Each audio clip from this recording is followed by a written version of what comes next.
Antes de alguém confiar no nosso bisturi, no nosso alicate ou até no nosso conselho clínico, ele confia primeiro na nossa percepção, em quem nós somos e como nós transmitimos esse cuidado.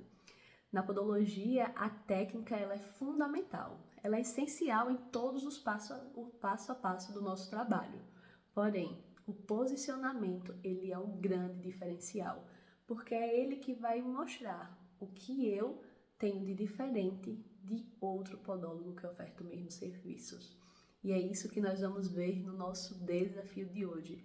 Como criar uma identidade clínica que possa agregar segurança, confiança e principalmente percepção de valor. E antes de mais nada, vamos entender o que seria essa identidade clínica. A identidade clínica nada mais é do que a forma como os pacientes lhe reconhecem. Eles vão saber quem é você, a forma como você cuida, qual é o seu diferencial dentro da clínica e principalmente o seu posicionamento como profissional da saúde. É o que a gente chama na disciplina de saúde como percepção assistencial. É a forma como o seu discurso, o ambiente, ao redor de você, como eles influenciam e transmitem uma confiança terapêutica. Porque se o seu paciente ele não conhece você, se ele não entende quem é você, ele também não entende o porquê que ele deve escolher você. E aqui entra a parte do comportamento humano.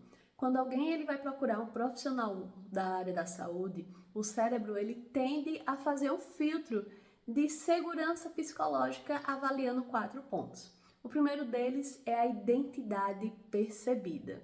O que ela faz? Como é que ela cuida? O segundo parâmetro é a competência percebida. Ela sabe o que ela está fazendo. O próximo é a intenção percebida. Ela realmente quer me ajudar ou ela só quer vender? E por fim, a gente tem a compatibilidade relacional. Eu me sinto seguro aqui.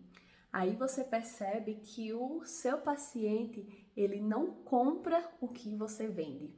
Ele compra a forma que ele percebe você. E a percepção, ela é intencional. A gente não pode deixar que isso seja algo do acaso. Dito isso, vamos para a parte estrutural da identidade clínica. Eu aconselho você a pegar um papel e uma caneta, porque a partir de agora a gente vai montar toda a estrutura de percepção que a gente vai ter na clínica. E eu não falo apenas de parte instagramável, de redes sociais. Isso aqui vai estar trazendo muitas portas de ideias e visões para vocês dentro da própria clínica, como ambiente, questão de cheiro. Todos esses pontos, eles influenciam na forma que você é vista pelo seu paciente. E o primeiro tópico é a clareza profissional. Quem é você? Quem você atende? Qual é o seu cuidado? Qual o problema que você resolve? A sua linha de atendimento, ela é mais preventiva, integrativa, ela é terapêutica, dermatológica? E aqui vai uma informação e uma clareza a mais pra gente. Quem atende tudo acaba não sendo reconhecida por nada. E eu até que entendo que quando a gente vai para o interior acaba ficando um pouco mais difícil da gente focar em apenas um serviço. E talvez essa seja a sua demanda também, assim como é a minha aqui no interior de Alagoas. Mas eu quero que você avalie, dentro dos seus serviços, qual é aquele que você tem uma maior rentabilidade financeira, aquele que você tem mais prazer em fazer, em servir. E dê um foco um pouco maior nesse tipo de serviço, porque assim quando você for procurada, quando alguém tiver uma necessidade, ela vai saber que você, mesmo tendo outros tipos de serviços, é a melhor nesse em específico. E partindo disso, a gente já inclui essa questão do valor assistencial. E a gente tem que lembrar sempre que valor ele não é preço. Valor é a forma e a sensação como a gente impacta a vida das pessoas. Se você avaliar, nós não tratamos país. Nós tratamos a mobilidade, a autonomia e a dignidade. E quando a gente comunica isso ao paciente, ele entende o porquê ele paga o valor que ele paga. E eu gosto sempre de trazer uma história em relação a isso. Imagine vocês fazem o tratamento de profilaxia. Profilaxia nada mais é do que a limpeza, a remoção dos calos, calosidades, fissuras.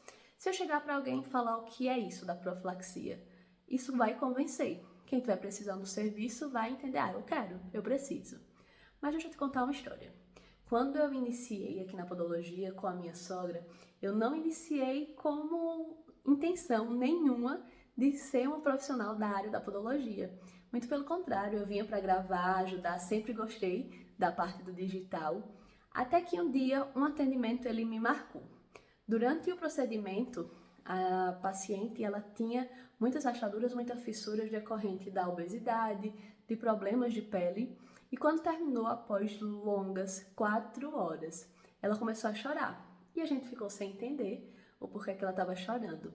E quando terminou, ela se acalmou e disse que aquela noite ela iria poder, depois de muitos anos, dormir e encostar o pé no seu marido.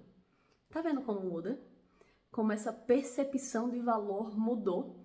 Naquela hora eu entendi o porquê que eu queria fazer podologia.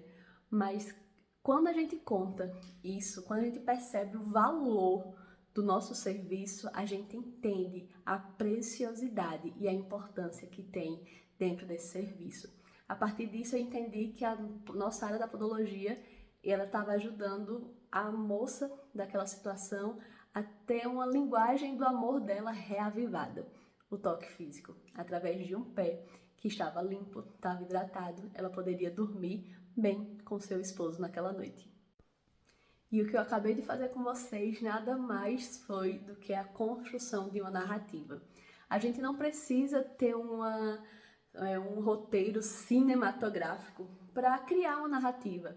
Eu falei para você o valor de um tratamento, de como isso impacta a vida das pessoas, mas eu já trouxe uma narrativa pronta para você entender que o que a gente faz de narrativa no nosso dia a dia, a gente já tem pronto dentro do nosso consultório. Diariamente a gente tem contato com pessoas que têm suas histórias, que têm suas dores, e nada mais impacta e conecta com as pessoas do que histórias de pessoas. E você pode estar criando narrativa agora mesmo. Por que você escolheu a podologia?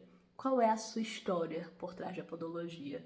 Qual é a dor que você resolve no mundo? A minha dor, a dor que eu sentia, eu sempre quis ser uma pessoa empreendedora, eu não sabia como. Então, naquele momento, eu entendi que a minha dor poderia ajudar outras pessoas. E a sua promessa clínica, que essa promessa ela seja verdadeira. Não prometa algo que você não possa cumprir. Não diga ao seu paciente que depois que você desencravar a unha dele, ele nunca mais vai sentir isso, porque a sua promessa pode não ser verdadeira. E aqui eu não falo sobre ego, é sobre gerar confiança afetiva. E o nosso quarto ponto é a diferenciação técnica. O que é que você tem diferente dos outros profissionais? E a gente não precisa de algo extraordinário. Às vezes a forma como você sorri, como você acolhe o seu paciente, isso já te torna um diferencial. Se você tem um atendimento mais humanizado, eu confesso que eu já cheguei a passar mais de 2 horas com um paciente dentro da clínica, esperando ele se acalmar para a gente poder fazer o tratamento de onicocriptose. Mas isso é uma percepção que eu quero que o paciente tenha, que eu sou uma pessoa paciente, que eu vou esperar o tempo dele, que ele não vai ter trauma dentro da minha maca, em cima da minha maca, porque é isso que eu escolhi demonstrar para ele. Mas outro diferencial que a gente pode ter é um método específico, um método para a correção da unha, um método específico para a hora de desencravar certos tipos de graus, ou então se você tem um protocolo diferenciado. E quanto mais você comunica isso, você deixa de ser um podólogo e passa a ser aquele podólogo. O quinto tópico ele vai tratar sobre a nossa assinatura visual e sensorial dentro da clínica. Como está a estética da sua clínica? Porque essa identidade ela tem que aparecer em todos os pontos do seu espaço. Ela é um ambiente organizado, a música que toca lá, ela calma, ela é aquela música que relaxa, as cores são cores que traz equilíbrio, a forma como você fala, sua linguagem verbal e não verbal. Isso pode até causar um nível de ansiedade maior para o paciente ou diminuir. O cheiro da sua sala, eu, por exemplo, higienizo a minha maca aqui quando o paciente termina com o álcool à base de óleo essencial de lavanda, que é para quando o próximo paciente chegar, ele vai sentir aquela paz, se acalmar. O seu jaleco é um jaleco limpo? A sua sala, ela é cheia de pó ou você faz a higienização a cada término de um atendimento e outro? Tudo isso são elementos terapêuticos e que regulam o nível de ansiedade do nosso paciente.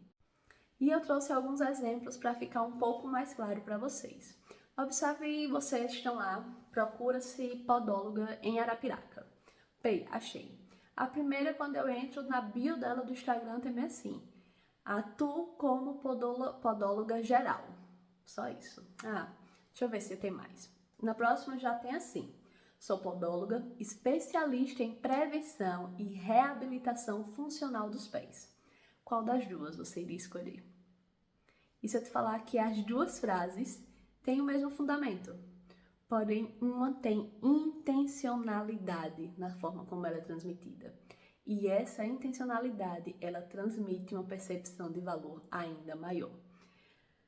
E, partindo disso, eu quero que você, com base na sua frase, no que você trouxe de comportamento, você coloque, fixe na sua bio essa identidade de que você é, na legenda, na forma como você explica, se você quer transmitir mais calma. Nos seus vídeos transmita essa leveza, mas se você é aquela pessoa mais agitada, enérgica, fale com mais energia dentro dos seus vídeos, não tenha medo de ser quem você é, porque isso verdadeiramente é o seu posicionamento e você vai conectar com pessoas que têm a mesma energia, a mesma vibe que você. Identidade, ela é uma repetição estratégica, ela não é apenas um slogan bonito. E hoje a sua tarefa do desafio, como você já viu, nada mais é do que responder 3 perguntas. Você pode estar fazendo um Reels de um atendimento que já realizou hoje, uma foto do espaço da sua clínica e eu quero que você responda essas 3 perguntas. Quem eu ajudo na podologia? Quem eu cuido? E qual a transformação eu aceito entregar? Lembre-se que quanto mais claro você é para os outros, mais forte você é para si mesmo.